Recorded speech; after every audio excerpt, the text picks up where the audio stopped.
Bonjour Kylian, Dominique Sévrac, le Parisien, sur ta gauche. Сказав, що подобається воротар, все тільки один, більше ніхто. On est le 4 septembre, le Real a repris l'entraînement le 4 août. Est-ce qu'au fil de ta carrière, tu as appris à te préparer différemment pour encaisser une saison à 60 matchs? Et je voulais savoir aussi comment tu sors de la saison dernière. Est-ce que tu avais eu cette gastro aux États-Unis? Est-ce que tu penses que tu joues trop? Je sais pas si on est préparé pour jouer une saison à 60 matchs. Je sais pas. Parce que de mon expérience dans le foot, de mon œil de suiveur avisé du football, je regarde énormément de matchs. Je me rappelle pas avoir vu un joueur qui a fait une saison et a joué 60 matchs de haut niveau. Il y a toujours un niveau de base que tu gardes. Mais j'ai vu certains qui étaient considérés comme les meilleurs joueurs de l'histoire, certains qui étaient peut-être des joueurs un peu moins bons. J'ai jamais vu un joueur qui a joué 60 matchs à son meilleur niveau. Donc, être préparé pour jouer une saison à 60 matchs, peut-être physiquement, mais en termes de niveau, pour moi, c'est pas possible. Il y a toujours des matchs où tu seras un peu moins bon. Après, ouais, je suis sorti de la saison dernière. Il y a eu un flou total parce que ouais, j'ai eu ce virus. On a longtemps cru que c'était une gastro. Au final, ça n'en était pas une.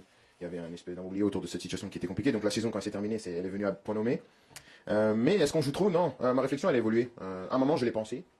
Je le pense plus forcément parce que je peux comprendre que les gens veulent qu'on joue. Je peux essayer de comprendre le fait que les gens dans leur canapé qui disent qu'on gagne beaucoup d'argent, donc il faut qu'on joue.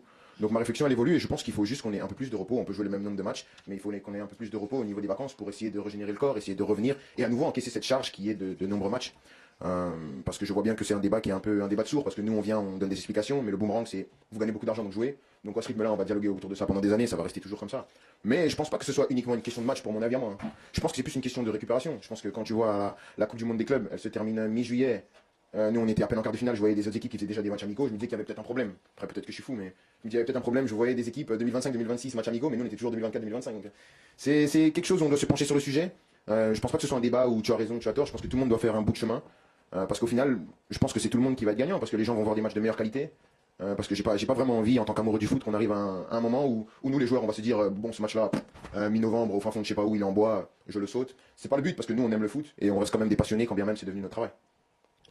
Так, я узагальнено вам перекладу, яке було ціль питання, яка була. Було питання наступне, що гравець в середньому, особливо Кільян, він грає більше 60 матчів за сезон. Як це впливає на фізичний стан і взагалі, ну, ментальний, якби відокремлено, як це впливає на фізичний стан, які є цілі по тому, щоб як відновлюватися. Площина була більш побутової розмови, тому що дуже багато фанатів, які умовно лежать на дивані, вони вважають, що футболісти заробляють великі гроші, але при цьому не хочуть звертати увагу на те, що плюс-мінус 60 матчів відбувається щорічно кожного гравця, вони не встигають відновлюватися, дуже щільний графік. Якщо ви візьмете, наприклад, відбір або фінал Кубку світу, то закінчується десь в середині липня матчі, деякі ще намагаються грати і товариські матчі. Просто гравці вони втрачають форму, як і сталося з ним безпосередньо, коли що до його тому, що він був дуже сильно навантажений, що додався і гастроентерологічний вірус, який сильно повпливав на його здоров'я.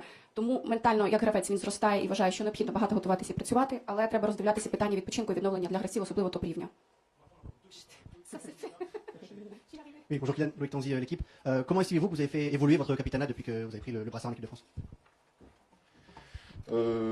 J'ai un peu plus d'expérience, ça fait maintenant 2 ans, un peu plus 3, que j'ai le brassard. Donc j'ai grandi en tant que capitaine. J'étais un novice quand j'ai commencé. Je commence à essayer de comprendre un peu mieux certaines choses, essayer de toujours être fédérateur, essayer de toujours impliquer tous mes coéquipiers dans pas mal de choses dans la vie active du collectif de l'équipe.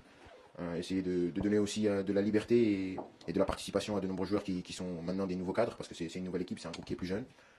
Et d'essayer de trouver la place à chacun de mes coéquipiers. Parce que chacun des coéquipiers qui sont là a une place, quand bien même elle n'est pas forcément sur le terrain des fois, mais elle est ô combien importante dans la vie d'un groupe et si on veut aller loin dans les compétitions qui sont les nôtres, et notamment la Coupe du Monde cet été. Отже, питання до Кіляна було в тому, що він вже, в принципі, другий рік є капітаном команди, як змінилося його ставлення від моменту призначення, як він дивиться взагалі на стан команди і на своє функціонування в ній. І якщо підрезюмувати, то відбулося, звичайно, фізичне і ментальне зростання, і він як капітан надає набагато більше свободи дій і розуміння для молодих гравців, тому що склад команди він дуже сильно змінився, і є певний розвиток в цьому. І якщо ми хочемо грати подалі з молодими гравцями і продовжувати в такому ж стилі, то мені треба еволюціонувати як капітану, звичайно. Kylian, bonjour, Arnaud Matoli, France Télévisions. France Télévisions, tout à fait. Ça fait longtemps que j'ai pas une question de France Télévisions. Qu'est-ce qui vous impressionne chez Didier Deschamps, sa longévité? Il lance une ultime campagne en équipe de France, vous le connaissez depuis longtemps. Comment il a évolué à vos côtés et comment vous le trouvez?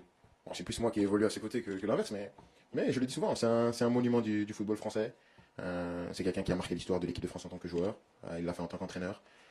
Donc je pense que son CV parle pour lui, mais pas seulement. On ne peut pas réduire quelqu'un comme lui à seulement un CV. C'est quelqu'un qui est arrivé à un moment où l'équipe de France n'était pas ce qu'elle est aujourd'hui. Il a su être le gars qui remet l'équipe de France sur le devant de la scène. Et pour ça, je pense qu'il faudrait être éternellement reconnaissant parce que voilà, sur les 2 étoiles qu'on a sur le maillot, il y a contribué sur les 2. Donc ça c'est vachement parlant. Maintenant, c'est sa dernière saison, d'après ses dires. Donc on va essayer de faire en sorte que ce soit la meilleure année possible pour lui. Et pour nous aussi, parce que c'est une manière aussi pour nous de le remercier de ce qu'il a fait pour l'équipe de France. Et on espère qu'il sera content le 19 juillet quand on sera au MetLife Stadium avec la Coupe du Monde dans les mains. Merci. Merci.